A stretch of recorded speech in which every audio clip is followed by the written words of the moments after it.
Right, now that you got a super catchy hook with a variation, it's starting to make your bass and drums sound kind of repetitive.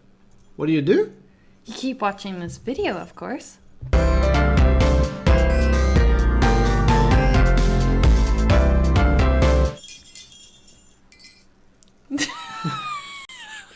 Kate Ray Harmony here. Welcome to the Hack Music Theory Revolution. Where we empower you with notation-free theory for making great music. By the way, just a little studio update for you. Today we recorded my vocals on the whole song, the verse, the chorus, and the bridge, and they sound amazing. And we're going to record Ray's vocals in the track tomorrow, and I'm sure they'll sound amazing too. Alright, let's crack on with the lesson. So after you've made a variation to your lead melody, which is what we did in yesterday's video, we varied Kate's melody in the middle here. Now I'm going to show you an awesome rhythmic hack for varying your bass line and drum beat underneath this, and even your chord progression, which is going to take your whole variation game to the next level. At this stage of the writing process, you've layered a bunch of melodies and harmonies on top of your bass line. So you can't just go and change a note or two in your bass line, because it is the foundation upon which everything else is built. Exactly. So the way to inject variation into your bass line at this stage of the writing process is to use rhythmic variation. This is a really powerful hack, and surprisingly, it's actually pretty uncommon in songs.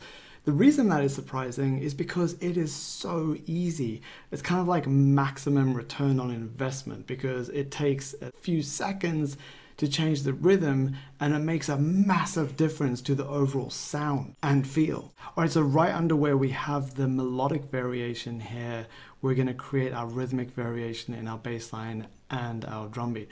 So we deleted a note in here, which has now opened up some space for the bass to change a little bit. So this A right here, what we're going to do is actually bring that in just a little earlier. So that's going to come in on the 8th note offbeat, and because this bass note's coming in earlier than usual, it's also going to signal to the listeners that things are changing, and then they get a vocal variation and more, because we're going to do a bass line variation and a drum beat variation.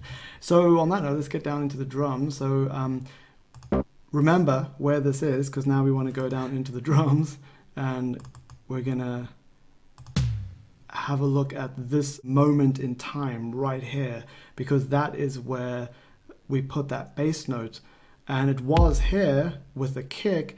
So what we need to do is move that kick, boom, onto that bass note. So now they're locking in, and we get a drum variation too. All right, now let's have a look at that third loop. So we'll go into the bass first, and you can see that first note is kind of long, and it's been like that since the beginning. So a really cool way to grab the listener's attention again, because it might be fading a bit now that they're like halfway through the chorus, is to shorten that note, because they're not expecting anything until this 16th note over here. So if we shorten this one and like, hey, give them one on the and, so on that 8th note offbeat, suddenly they're back in the palm of your hand in your chorus game. And remember, bass and drums form your rhythm section, so if you change something in the bass, go down and change it in the drums.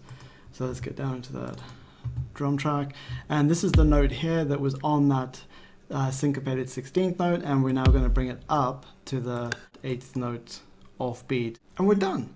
But here's a bonus hack, and it is vital, because we have used two different types of rhythmic variation. The one we did over here, where we just chopped up a note to create a different rhythm from that note, that's fine. We haven't changed anything to do with the harmony. So when you're thinking about the vertical implications of changing a note. But the rhythmic variation that we did over here, what happened when we changed that note to bring it in a 16th earlier, right? We need to make sure now that everything through the whole track, so think of it like just a tasty piece of musical cake and you cut it. You need to now go and make sure that everything else is also changing at this time. So the chords are not going to be changing that at that time. So if we go up to the chords here, you'll notice that they're still changing on that 16th, right? So we need to bring them in earlier as well. So now everything is changing here. So we get that amazing, like, extra pump on that 8th note offbeat. Now we're done. Have a listen to this.